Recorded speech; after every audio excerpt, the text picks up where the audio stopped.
Tous les soirs depuis une semaine, le même scénario se répète. Sur les toits de Damas, on regarde passer les missiles iraniens qui se dirigent vers Israël. Lorsque j'entends que les sirènes ont commencé à retentir à Tel Aviv, je monte sur le toit, comme beaucoup d'autres Syriens, pour regarder les missiles voler dans le ciel. Je regarde non pas avec joie, mais en souhaitant que ces éclairs mortels qui illuminent le ciel s'estompent.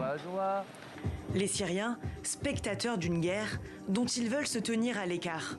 Après 14 ans de guerre civile, la population syrienne semble préférer adopter une posture d'observation.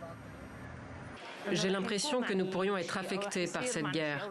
Mais dans l'ensemble, je passe mes journées comme si j'étais sourde, en essayant de ne pas me mettre dans cet état d'esprit.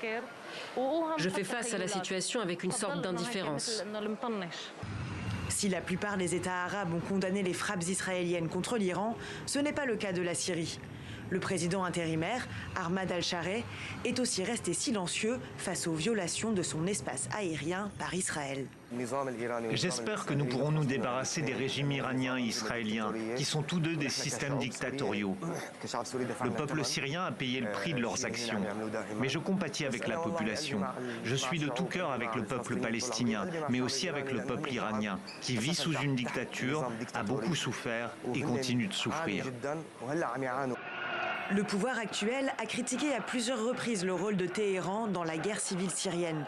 Dès 2011, l'Iran a participé à la répression des manifestations pacifiques en Syrie à l'aide de milices comme le Hezbollah libanais. Le 8 décembre 2024, après la chute de Bachar al-Assad, l'ambassade d'Iran à Damas avait d'ailleurs été saccagée.